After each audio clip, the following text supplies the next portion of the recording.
Welcome. I'm Gracelin Baskaran, Director of the Critical Minerals Security Program at the Center for Strategic and International Studies. Our new book, Critical Minerals and the Future of the U.S. Economy, takes a deep dive into the critical mineral security landscape and the U.S. economy in the decades to come. Today, the U.S. is 100% import reliant for 12 of the 50 minerals and over 50% import reliant for 29. China, a foreign adversary, is a top producer of more than 24 critical minerals. Over the last 2 years, China has weaponized and rolled out export restrictions, including complete ban on antimony, gallium, and germanium. China has also a stranglehold on minerals processing, refining between 40 and 90% of the world's supply of key commodities. Meanwhile, the U.S. government has yet to agree on a single critical minerals list. There are 15 government departments and agencies working on critical minerals. Ultimately, strengthening mineral security will require increasing both mission clarity and execution within the U.S. government. Over the next several minutes, the report's authors join us to identify the crucial issues and stress points and discuss how policy decisions can make a significant difference moving forward. Matt Zielinowski, thank you so much for joining us here today. Pleasure. What have you identified as the main points of vulnerability for the U.S. military with regards to critical minerals? In peacetime, it's not only about sustaining production, but also sustaining that innovation base to develop the new generation of products that the military is going to need. And then in wartime, it's dealing with the significant demand drivers on the military, from consumables to end items, and then also the even faster pace of innovation that is unique to wartime. Really what it boils down to is the department adopting those policies that are enabling it to prepare for protracted conflict?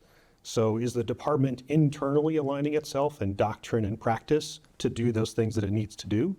Is it aligning in terms of its incentives with industry, so industry wants to do business with them?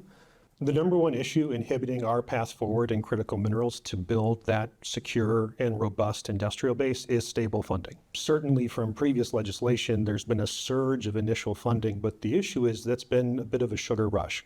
There's been a significant drop-off for the Defense Production Act program, for the Industrial Base Fund, for the stockpile program, and for many other critical parts of the Department of Defense. And so at the end of the day, you get what you pay for. And so if the Department of Defense and the Congress want a robust industrial base, you have to pay for it. Joseph Mikett, thank you so much for joining us today. Can you tell me how significant the renewable energy sector is to the U.S. economy? Contrary to what many people believe, over the last 10 years, renewable energies and clean energies in general have really become a significant part of the U.S. energy economy. No longer is this your weird friend who's got a solar panel on their roof. This is real business now. Excluding hydropower, renewable power provides about 15% of U.S. power generation. And when we look at where we're making additions, where we're building the modern energy economy, a lot of that is wind and solar. So the renewable energy economy has become an integral part of the U.S. energy economy, and we expect that to continue to grow into the future, such that this is going to be 40, 50, even 80% of the U.S. power sector in just a couple decades. What are the biggest risks in terms of securing the minerals we need to produce all of this energy? When we think about the build out of the renewable power system, it is highly minerals intensive. In particular, this introduces new economic dependencies that we want policymakers to be aware of. As we expect renewables to be a bigger part of the energy economy, it really is a matter of national economic sovereignty. We want to see the U.S. play a more active role in developing the full supply chain. It's not just a question of where do we make the polysilicon that eventually finds its way into a solar panel. It's not just a question of where do we extract the rare earth metals that go into a magnet that find their way into a wind turbine. We want to have resilience across that whole supply chain, and really this calls for an integrated approach when it comes to government policy. The automotive industry is a bedrock of the American economy. Electric vehicles account for a larger share of the cars manufactured in the United States today. And if we can't manufacture them competitively and with a reliable source of minerals, the industry is going to crumble. And the consequence of that will be a loss of investment, jobs, and trade. Electric vehicles are actually driving global demand for critical minerals. By 2025, 75% of the mineral growth will be driven by EVs. And by 2050, 90% of minerals will be used for electric vehicles. At the end of the day, although minerals are used for defense is actually a fairly small offtake. If we invest in electric vehicles and continue high levels of demand for minerals, we're also going to have minerals for other key industries like semiconductors and defense. There are 3 recommendations we can make for how to sustain a competitive EV industry. The first is through incentives. We did see the Inflation Reduction Act drove unrivaled demand for electric vehicles by reducing the cost of them. The more people buy electric vehicles, the cheaper it will get through economies of scale, and the more demand we'll have for those minerals, which makes companies more likely to invest in them. Second, we need stable tariff policies. Cars components cross borders between Mexico, the US, and Canada 8 times. If we add tariffs and then reciprocal tariffs on every layer of that, ultimately the cars become too expensive for people to buy. Third is innovation. The more we invest in innovation, the more recycling we can do, the more competitive we can make our batteries in terms of cost because we can substitute materials. And innovation is really the American story to ensure that we don't fall behind China in the long term.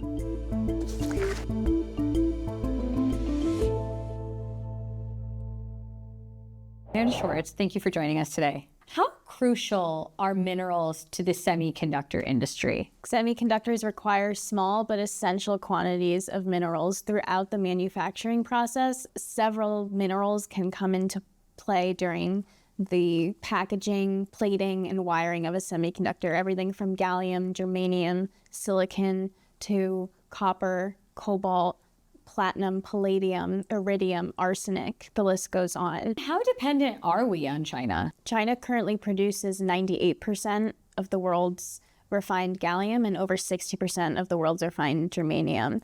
In contrast, the United States produces no gallium and less than 2% of the world's refined germanium. So we are ultimately import reliant.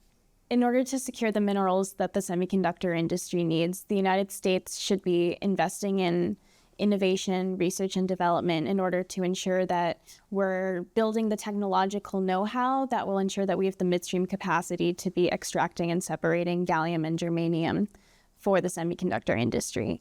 Additionally, we should be taking a look at how to build incentives packages for semiconductor minerals.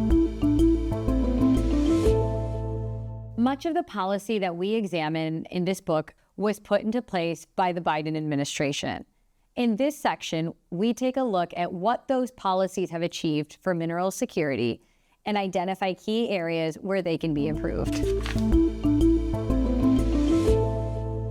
The CHIPS Act was an attempt to really breathe a lot of vitality into the American supply chain for semiconductors, to increase what we were building here on our soil, to increase the talent that was working on this, and to see a lot of investment go into American innovation on semiconductors. And so it kind of addresses a bunch of different pieces of the chain, both from all the way from R&D to the fabrication of chips, bringing new fabrication here on our own soil. It was quite shocking to see that the legislation left this gap of the critical minerals that are necessary to build semiconductors. The way that this impacts things is that we continue to be reliant on countries, specifically China, for the minerals that we have to have for every single type of semiconductor production, which leaves us vulnerable. How can future legislation better address the vulnerabilities that are still facing the industry? There's been a lot of interest talking about mining here in the United States, and that's a possibility. We still are open to Chinese influence there because the Chinese are who produces mining equipment. They have the mining talent and the mining know-how. But beyond that, what we talk about in the chapter in the book is how we can invest more in recycling. There's a lot of ways to reclaim these minerals from processes that are already going on. There's a lot that Congress could do to increase the efficiency of that and the cleanliness of it so we can do it here or in friendly countries. And then I think it's also important for us to invest in the R&D for what comes next in semiconductors. Is there something past gallium and germanium where we're looking at new architectures, more efficient use of minerals? It's always important to not just prepare to continue the status quo in a more secure way, but to jump to the next level too. The Defense Production Act was first enacted in 1950. It contains a number of titles. The Defense Production Act Title III allows the Department of Defense to make investments, mostly because industry can't or won't make the investments themselves. Critical minerals is a perfect example of that, where it is ubiquitously used in the Department of Defense in almost every system that the department uses. So it's a perfect example of where that investment would be made. Just in the last 4 years, there's been over $700 million in investments in various things, all the way from mining the minerals to processing to magnet making for rare earths, for instance. Making the Defense Production Act more responsive to our challenges really entails a couple of different things. One, more money always helps, right? The Defense Production Act has to cover all industrial-based shortfalls across the entire Department of Defense. And as you can imagine, there are many. Critical minerals is just one of those things. The additional way is really focused on the demand. We're investing in all this capability and the supply, but we need to really understand that there needs to be a demand signal to sustain that supply. And so if this administration can work with commercial industry, other government agencies to bring that demand back to the U.S. to use those critical minerals that the U.S. is starting to produce, that's going to be helpful in sustaining the capability that we're investing in. The Inflation Reduction Act is a flagship piece of legislation that seeks to reduce inflation and accelerate the development of clean energy technology through domestic manufacturing. It uses a combination of subsidies, loan guarantees, and tax credits to incentivize the development of various clean energy technologies, including electric vehicles. It's created 150,000 jobs in 2023 alone. So it's had an incredible economic impact. Now, the big challenge is while it's done a really good job of accelerating manufacturing, it's done a lesser job of actually securing mineral supply chains. Part of this is because it's limited to minerals produced in the US and in free trade agreement countries. But geology doesn't necessarily fall along the lines of a free trade agreement. So in a way, many of the countries with the best mineral resources are excluded. There are two key recommendations we can make. The first is a tax credit to incentivize sourcing minerals from the US or free trade agreement countries for electric vehicle battery manufacturing. Some of the biggest mineral producers in the world are ineligible because we don't have a historical free trade agreement. We're not in an environment where we're developing new free trade agreements, and even sector-specific trade agreements are quite difficult. In the book, we recommend widening the number of countries that are actually beneficiaries to countries that we have good trade relations with and have a lot of minerals. Some countries that we include are Argentina, Brazil, Zambia, Saudi Arabia. These countries are mineral producers, and some of them, like Saudi Arabia, are really important processing counterparts. The second recommendation we make in the book is that we need to phase down the foreign entity of concern threshold from 25% ownership to 0, but we need to do it in a graduated approach. The reason we need to do it in a graduated approach is we don't want to get to a point where there's not an alternative source of supply. Jane, you wrote a phenomenal chapter about the Mineral Security Partnership, and the MSP has been the flagship diplomatic effort to bolster mineral supply chains. We know that in the US, we have less than 1% of the world's cobalt, nickel, graphite. So international cooperation is really important. Yeah, the MSP is really the flagship multilateral diplomatic initiative by the United States, together with 13 other governments, including the European Union. The idea behind it is really to make the global supply chains robust, matchmaking like-minded governments, industry partnerships, looking around the world for different project potentials across the value chains, from the extractive segment down to recycling. There have been over 30 different projects that the MSP has identified. The key value proposition here is ESG. There has been a lot of effort to ensure that these advanced economies' engagement with some of the resource-rich countries in the global south are, something that's really mutually beneficial. I think MSP can probably be a lot more proactive in engaging resource-rich countries that may not yet have the ability to do technical work, like resource mapping, geological surveys, the type of things that perhaps big companies can do on their own. So what I'm hearing is, we have a great foundation for mineral security partnership, but we can, really elevate its use by aligning it with our financing tools and with our technical assistance roles that we could play. Jane, thank you so much for joining us today. This has been fantastic. Really appreciate it. Thank you so much.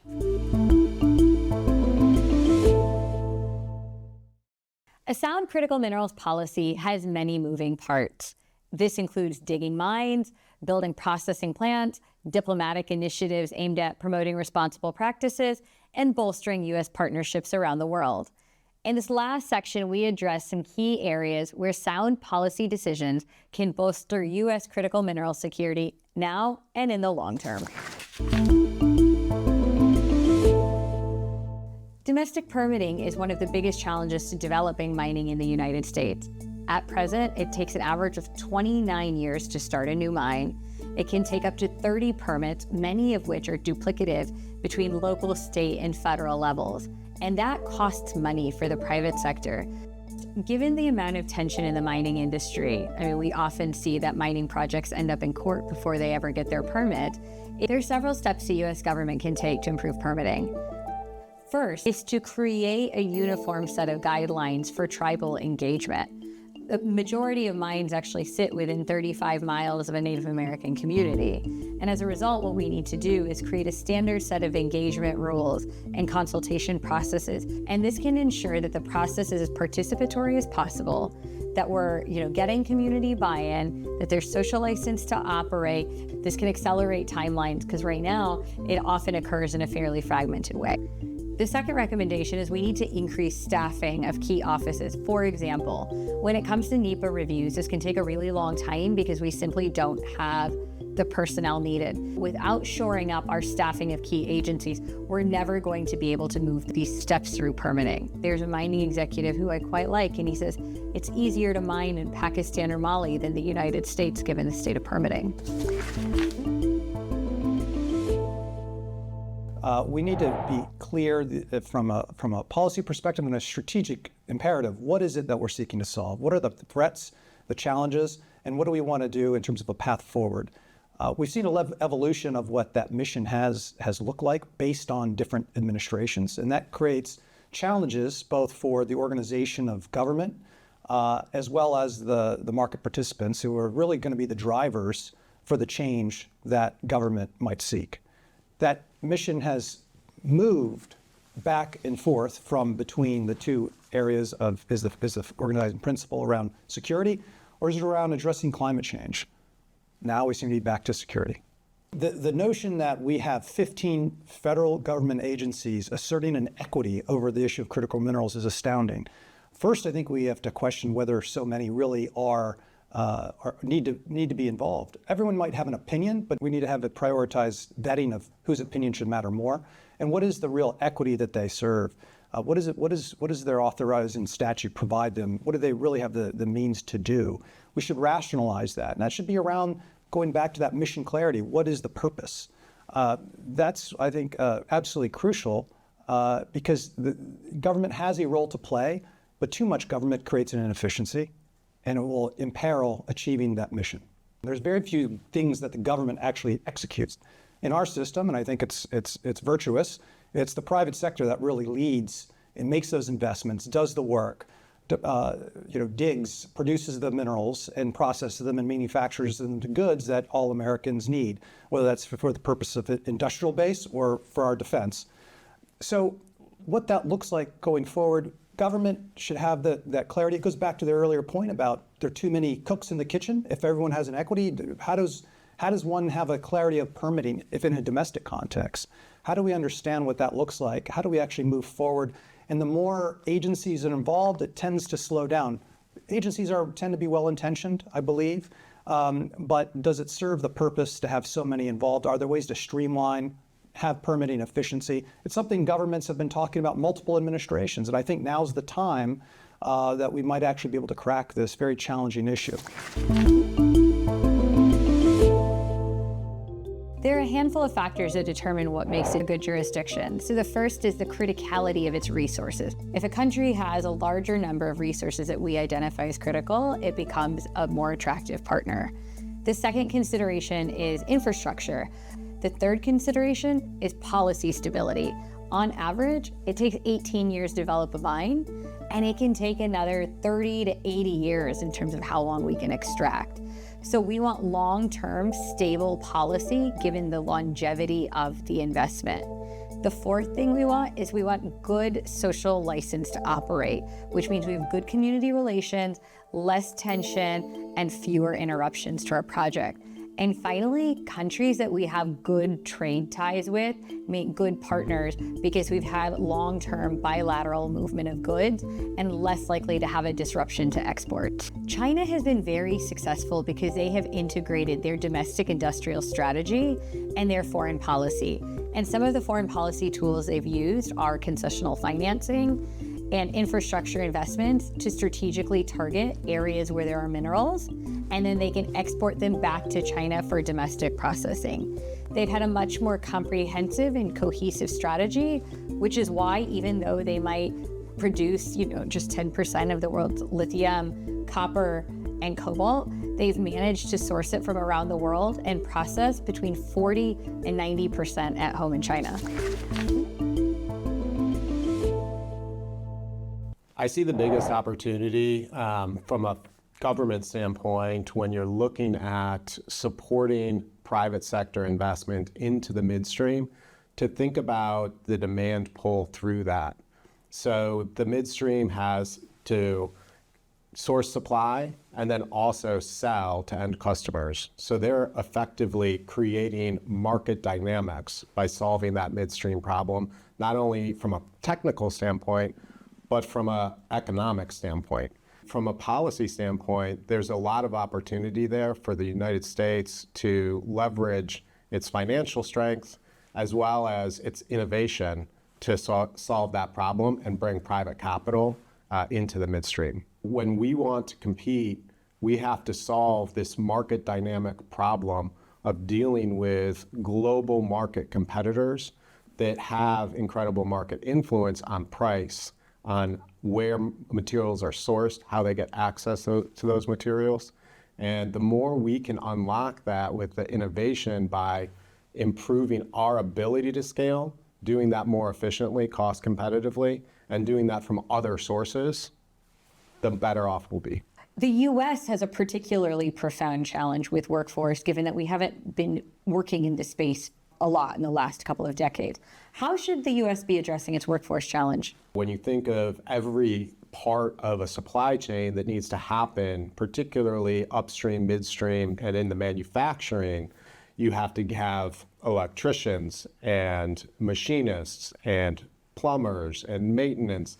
And those roles are all important for not only this industry, but they're important for data centers and advanced manufacturing of applications. And there is a lot of optionality for that type of role beyond all of the PhDs and all of the other specialized capabilities that they have in this space that's needed. And so we really need to make a concerted effort to support our trade organizations to get on the ground and explain how materials and minerals play a role in innovation and in the future of our economy. We should define responsible mining as activity that is safe, respects rights, takes care of nature, and does not contribute to greenhouse gases in the atmosphere. But at the end of the day, we have to find a way to give everyone the same bar that they need to meet. And here the US government has a critical role to play by taking the process of consolidation of mining standards and making it the norm in this country, so that any producer producing any commodity has the expectation of good practices when it comes to how tailings are managed, how human rights are respected, how nature is preserved, how people are consulted before mining activity takes place. Only when responsible mining becomes the norm can we be sure that these critical minerals will create a just energy transition. There remains a gap between the voluntary standards and national regulations in key areas like biodiversity and respect for rights. And simply by codifying what's already in existing voluntary standards and making them part of national law, we will automatically raise the bar for all miners. The way to resolve the very high levels of tension that exist in the American mining industry is to create the space for dialogue. I appreciate that sounds soft and fluffy, but it's anything but that. It takes great courage on the part of everyone, starting with us as the mining industry, to create a space where everybody can participate equally, irrespective of the power that we hold, where people have the same information to work with, and where they know that we are going to respect each other's views, even if we don't agree. Because the best policies in the world, the best intent in the world, will not deliver the kind of just mining industry we all crave for, unless there is a higher level of trust between different parts of society who can then come together, work towards a common vision, and be able to hold each other to account. Deep sea mining could access tremendous resources. So even just in seafloor polymetallic nodules, which are potentially the most accessible seafloor mineral deposit, there is half as much nickel as there is in global sort of terrestrial resources, and as much cobalt and manganese. So we're talking about a real wealth of resources here that has the potential to help the United States secure several critical mineral supply chains simultaneously. Most seafloor mineral resources are in international waters, not countries' sovereign waters. And so the International Seabed Authority, which was established under the UN Convention on the Law of the Sea, is the international multilateral institution that regulates the harvesting of seafloor minerals. U.S. non-participation in the UN Convention on the Law of the Sea means that they are not a member of the International Seabed Authority, and so they cannot sponsor companies to secure claims for seabed resources in international waters.